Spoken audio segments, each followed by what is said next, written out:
I'm Erica Garcia, member of the Young Adult Professionals Program at the Houston Humane Society. Today we will yap about animal cruelty with Assistant DA Lauren Valenti and DA Brian Middleton. So let's get yapping.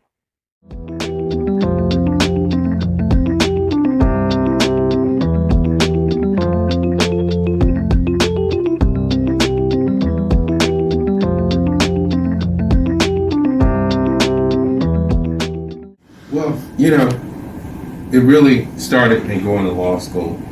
I went to law school because I wanted to protect people.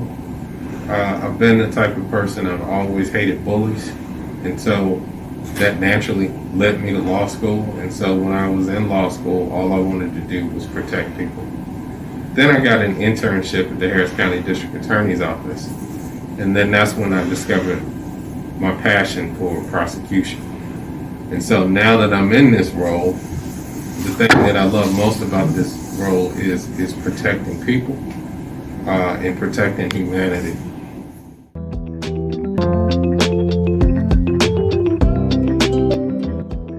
Well, the type of person that will be cruel or abuse an animal is the type of person that will hurt a human being. So they're all hand in hand. Mm-hmm. I mean, I love animals. I'm a pet owner myself, and they have value, and we have to protect them from the cruelty of others, and we have to deal with those people who would abuse an animal because they will very likely abuse a person. So usually what we see is animal abusers, it starts there and then it progresses to much more violent conduct, and we see it them abusing other people at some point. So it's usually a sign of deeper problems with an individual.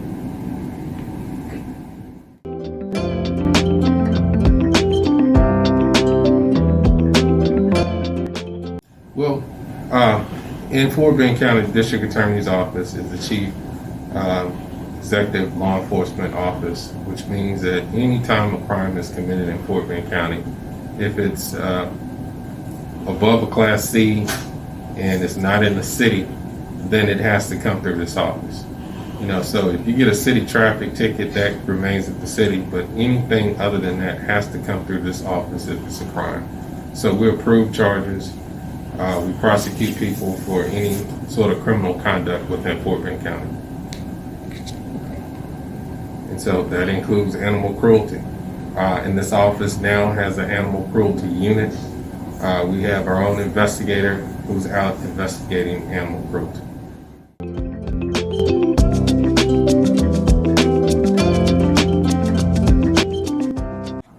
Well, it's always just an evidence-based decision. We review the facts for sufficiency and make a decision based upon the evidence and whether or not to prosecute. So wherever the evidence leads us is where we'll go.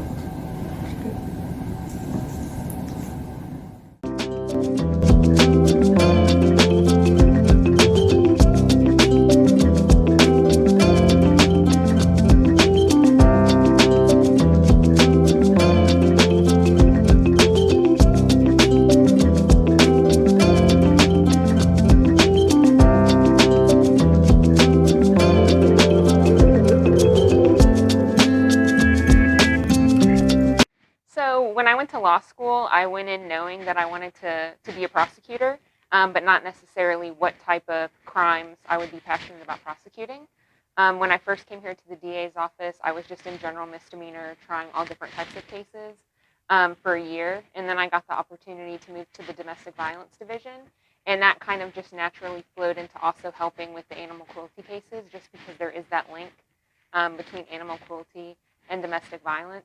And I grew up having pets, so animal cruelty is something that I'm passionate about because I'm very passionate about not only having pets, but taking care of them and making sure that they have a great life.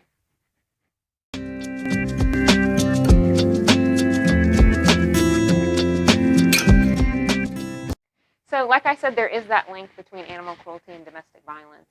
If we're aware of somebody who's willing to harm an animal who likely hasn't done anything to them, think about what they're willing to do to their family members, especially during this COVID time when we're all so close together.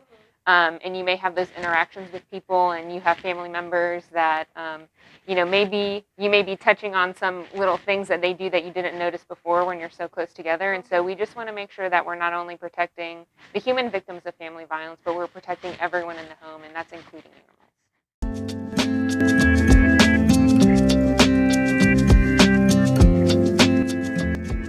Yes, so I had a dog. I got her in college, and I unfortunately recently had to put her to sleep in November. But then in the beginning of August, I found a cat, and so now I have Max, who had enough time with my dog Layla that I think he started to adopt a little bit of some canine habits, which is nice. He greets me when I get home. He's very vocal, so so now I have a cat named Max. So this is my cat Max. I was driving through Midtown. I had actually just picked up my dog from daycare, and a car pulled off from the side of the road, and him and I assume his litter mate were underneath that car, and his litter mate actually got hit by the car, and he was able to jump up onto the side of the curb, and so I ran out and I grabbed him. He was perfectly fine, and that was in August, and I've had him ever since.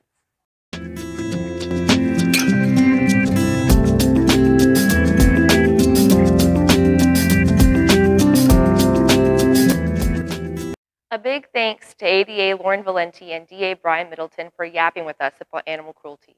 For more exclusive opportunities like this, we ask you to join the Young Adult Professionals Club here at the Houston Humane Society. Join the link by clicking below. Thanks!